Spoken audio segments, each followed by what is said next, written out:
Japan বাংলাদেশকে বড় আর্থিক সহযোগিতা করবে বলে আশা প্রকাশ করেছেন অন্তর্বর্তীকালীন সরকারের প্রধান উপদেষ্টা ডক্টর মোহাম্মদ ইউনূস।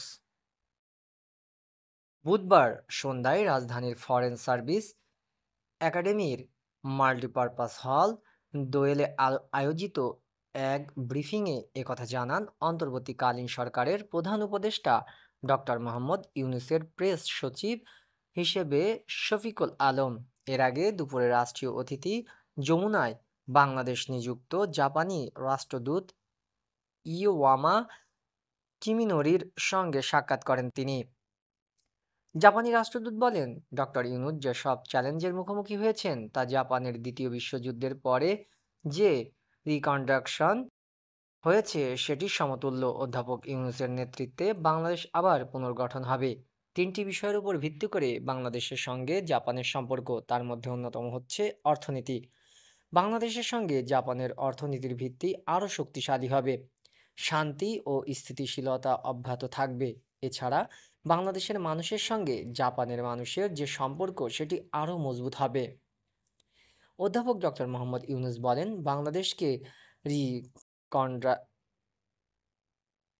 রিকনস্ট্রাকশন করতে প্রচুর ফান্ডিং দরকার। আশা করছি জাপান বাংলাদেশকে বড় রকমের আর্থিক সহযোগিতা দেবে। আমি বাংলাদেশকে বড় একটি পরিবারের মতো দেখি। মানুষের মধ্যে পার্থক্য আছে, তবে কেউ কারো শত্রু নয়। আমরা সবাই ভাই বোন।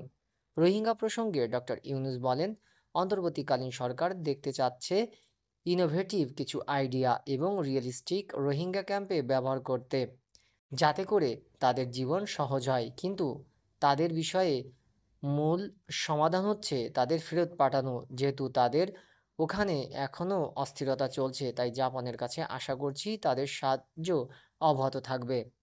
পাচার হওয়া বাংলাদেশি টাকা ফেরত আনতে ব্রিটিশ হাইকমিশনার সারা কুককে অনুরোধ জানিয়েছেন অন্তর্বর্তীকালীন সরকারের প্রধান উপদেষ্টা ডক্টর মোহাম্মদ ইউনূস। বুধবার সন্ধ্যায় রাজধানীর ফরেন সার্ভিস একাডেমির মাল্টিপারপাস হল দোয়েলে আয়োজিত এক ব্রিফিংয়ে একথা জানান অন্তর্বর্তীকালীন সরকারের প্রধান উপদেষ্টা ডক্টর মোহাম্মদ ইউনূসের প্রেস সচিব শফিকুল আলম। এর আগে দুপুরে রাষ্ট্রীয় অতিথি ভবন যমুনায় বাংলাদেশে নিযুক্ত ব্রিটিশ হাইকমিশনার সারা কুকের সঙ্গে সাক্ষাৎ করেন তিনি। সাক্ষাতের সময় প্রফেসর ইউনূস ব্রিটিশ হাইকমিশনারের কাছে ইনভেস্টরদের বাংলাদেশ ইনভেস্ট করতে বলেছেন। এছাড়া যারা মানি লন্ডারিং করেছেন তাদের সেই টাকা ফেরত আনার জন্য সাহায্য চেয়েছেন। বাংলাদেশের গত সরকারের অনেকেই সেখানে বাড়ি করেছেন, টাকা পাঠিয়েছেন। সেই টাকা কিভাবে ফেরত আসা যায়, ব্রিটিশ হাইকমিশনের কাছে সেই বিষয়ে সাপোর্ট চেয়েছেন ইউনূস। জবাবে ব্রিটিশ হাইকমিশনার সারা কুক বলেছেন, মানি লন্ডারিংয়ের বিষয়টি তিনি দেখবেন। এছাড়া ব্রিটেনে এবং বাংলাদেশের যে সম্পর্ক তা খুবই গভীর। তার অন্যতম কারণ হচ্ছে প্রচুর বাংলাদেশি ব্রিটেনে আছেন। সেখানে প্রায় 7 লাখের মতো ব্রিটিশ বাংলাদেশি, তারা ব্রিটেন সমাজের একটি অংশ।